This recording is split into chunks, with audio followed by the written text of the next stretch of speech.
Welcome back to the Star Trek Critic, where almost everything is still photos to avoid copyright claims, because those suck. Here is where we grade each episode like a school project and take away points for errors until there is nothing left. Today's episode, Is There No Truth in Beauty?, where the guest star is supposedly the ugliest creature anyone has ever seen. I believe this is also the first bottle show, where every scene takes place on the Enterprise, simply to save money. Those cheap bastards. The Enterprise is assigned to take the Medusan ambassador Kolos back to his home planet. But how did the Medusans get their name? Is that the name of their planet, or people, language, or just what humans call them because looking at them makes them go mad? That would be very inappropriate, and since we don't have the right answer, -1 point. The Medusans have evolved into formless beings, which happens a lot on Star Trek and many science fiction shows, but unlike the others, these guys got shafted, since looking at them will really mess up with your mind. Can you imagine the trouble they had with their first contact mission? Have you ever wondered, is Star Trek a science fiction show or just a big Crayola commercial? Look at this, they don't practice social distancing at all. The first thing Larry Marvick says to Captain Kirk is, "Get out." And then he's like, "Oh yes, you're the Vulcan." His social skills are just about as good as this guy's. Have you noticed? These deep space ambassadors all have messed up social skills. Scotty, of course, is pleased to meet one of the Enterprise's original designers, which means he has the technical skills of this guy and was there at the beginning like this guy, so you know something bad is going to happen soon. So why doesn't the transporter room have its own comm system to talk to the other transporter on the planet? So -1 more point. He wants to talk to Dr. Jones and the ambassador. Kirk is worried about Spock's human half. Not only does the visor protect Spock from the Medusan, he can use it to play password later. Here comes Dr. Jones and the ambassador, who lives in a fireproof box. Have you ever wondered if they wear different boxes for each different day? Miranda removes her visor. Maybe she thinks the transporter will make her go insane, the way Dr. McCoy does. Do Vulcans use the salute instead of the handshake to prevent the spread of disease? Spock says, "Welcome aboard to Ambassador Kolos," but she says, "No, I'm Dr. Jones." In reality, Dr. Jones is blind and a telepath, making Kolos her assistant Medusan. As you can see, Spock is happy to meet them.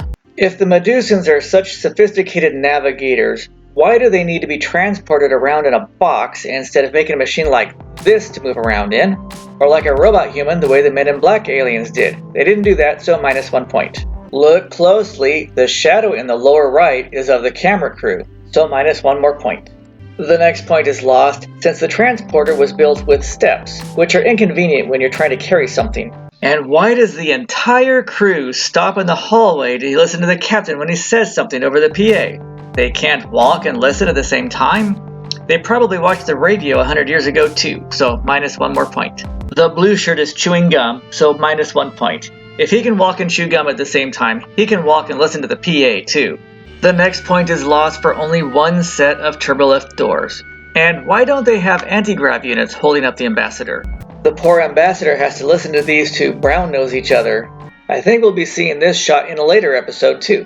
The ambassador demands that he be placed on a pedestal. This comment is now insulting to the crew who don't have hands. The next point is lost because you can see a reflection in the lower left-hand corner.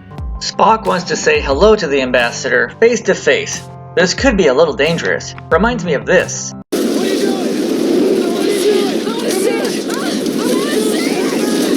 Now we get to meet the ambassador face to face. Miranda is very possessive about her job and the ambassador. She was born a telepath, just like Tam Elbrun, who talks to Gumtu. Both of them have similar issues, like she had to study on Vulcan to tune out reading minds. To lighten the mood, Spock makes a joke, but she is extremely jealous and possessive. What is it he sees when he looks at you? -1 point for Kirk's really outdated pickup lines. The male population of the Federation. And why are both their servers women? And why is Lieutenant Uhura not invited to this dinner? It's also obvious the ladies left on cue, so -1 point. Why, thank you, Captain. You're very welcome, Mr. Spock. So let's go through this dinner banter one line at a time. McCoy insults Spock and his planet.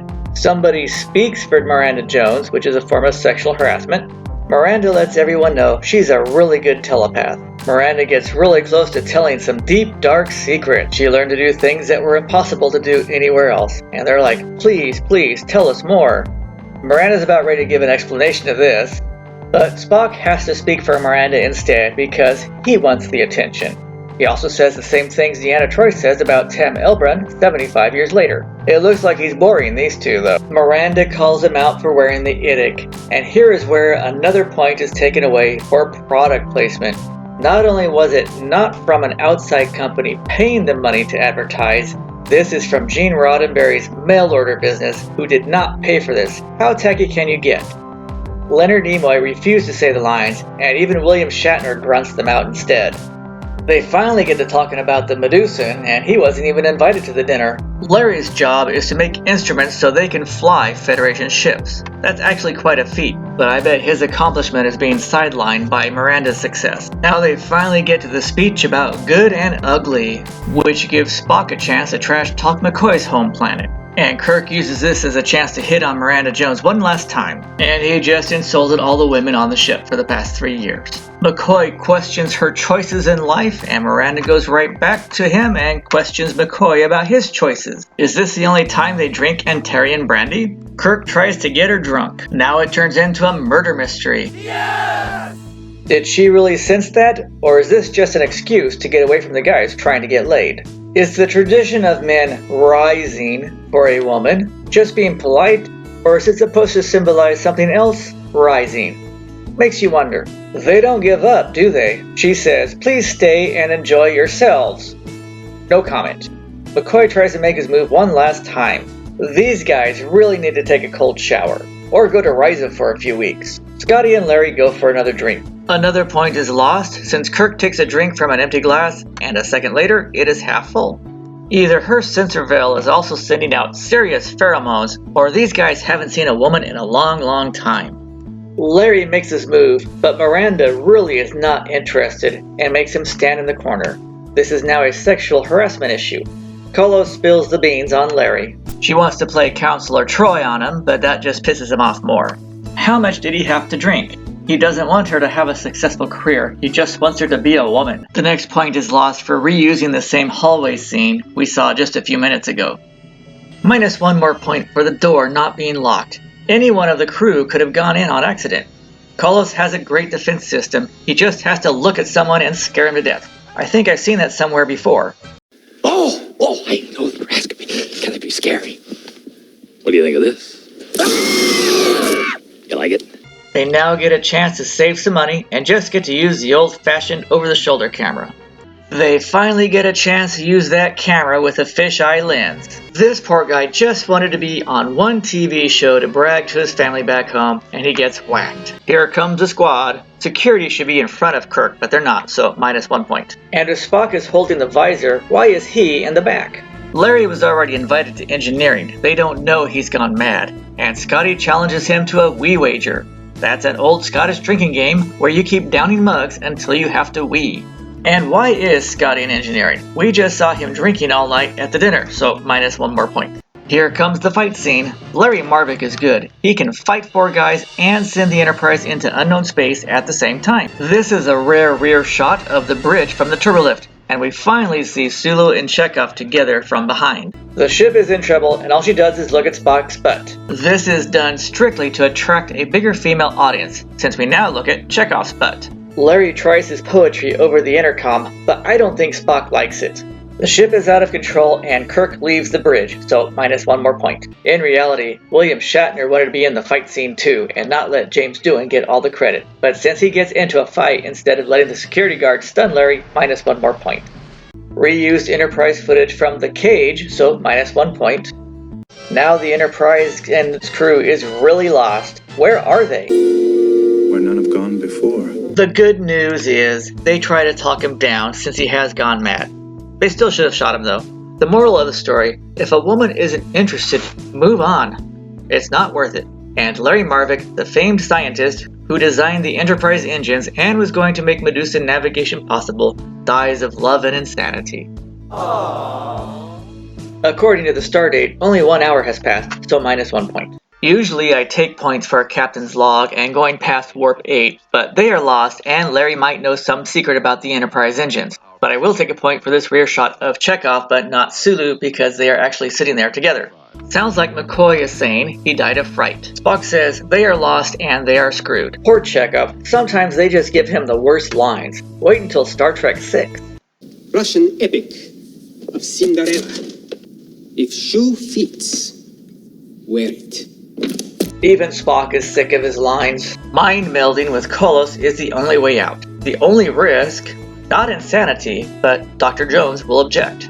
Kirk believes showing Dr. Jones the Arboretum will distract her from Spock, and maybe he will get laid.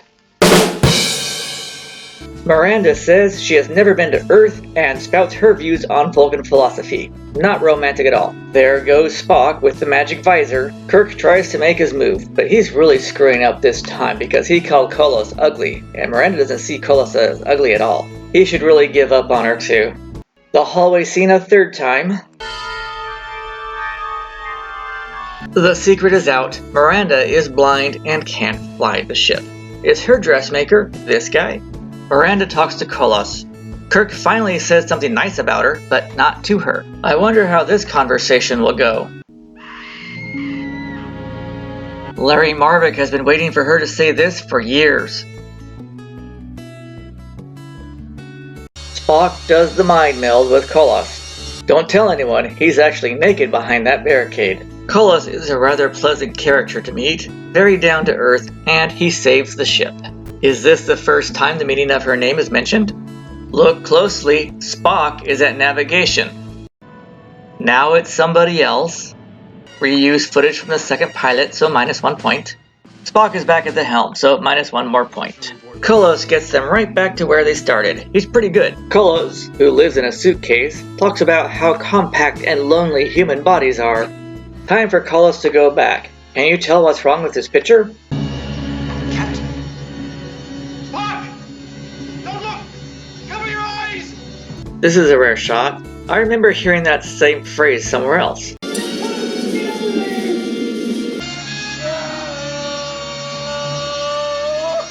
It's not often you hear Spock scream, so you know there's definitely something wrong. They get to use the fisheye camera lens again. They all get to fight Spock in slow motion, and Kirk fires a phaser at Spock to knock him out. He's been waiting to do that ever since he discovers Leonard Nimoy gets more fan mail. Miranda is trying to help Spock, but Kirk and McCoy act like they don't really trust her. He's right here. Kirk was no help at all going in there. The next point is lost, since even though Miranda isn't wearing her veil, she is a true telepath, so would already know it was Kirk. Their conversation goes south real quick, and I'm going to take 1 point here for a plot device of Kirk being no help at all in there. Despite what Kirk said, she really wants to help Spock, and the next point is lost for this dramatic overuse of the fisheye lens, when in reality, they are actually trying to mind meld Spock back to sanity. Spock looks a little hungover, like he just had a COVID shot, and Kirk goes into the hallway so we can use the fisheye lens one last time. For being such unusual creatures, their home planet looks much like Earth. Kolos is ready for transport, and Spock is wearing the Idic again. He looks so happy about that. Somehow the mind meld with Spock managed to get her to mind meld with Kolos, much like what happened in Metamorphosis. McCoy tries one last time. There were 5 guys at that table and not one of them got lucky with her. Spock says goodbye, and now Miranda spouts Idic philosophy to try and sell Gene Roddenberry's mail order business one last time. Leonard Nimoy's like, you can't pay me enough to wear this thing again. Now they say their goodbyes. The last point is lost here. If Spock needs to wear the visor during their transport, why is Kirk still in the transporter room? What's up with that? So, who were the Medusans? Today, we pay tribute to an actor who was in 62 of the original Star Trek episodes, either as Kirk's stand-in or as Lieutenant Leslie, a few other characters, and he even died and came back to life. He has actually been in more episodes than either Sulu or Chekhov. He is also James Doohan's hand double. He will be a stand-in for a few more episodes, but due to severe back pain, had to get a different job. He was also a big car buff, so went into the auto detailing business with his wife and 4 kids. He also plays his role one last time in the New Voyages. So today, we give a big send-off to Eddie Paskey. David Frankham played Larry Marvick. He was in Return of the Fly, The Outer Limits, The $6 Million Man, and 50 more. He was born in Kent, England, and retired to Santa Fe, New Mexico. Diana Muldaur played Dr. Jones. She was on Star Trek last year, and we will see her again as Dr. Pulaski on The Next Generation. She has 100 screen credits, including Dr. Kildare, L.A. Law, and The Incredible Hulk. She is also a breeder of Airedale Terriers. And Kolos played himself.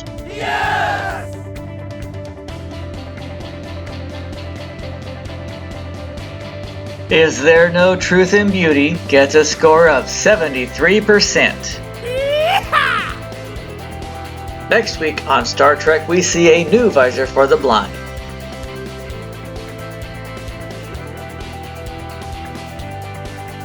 Thanks for viewing. Be sure to check out my other videos and playlists. Click that like button, that share button, and that subscribe button, and I will see you again soon.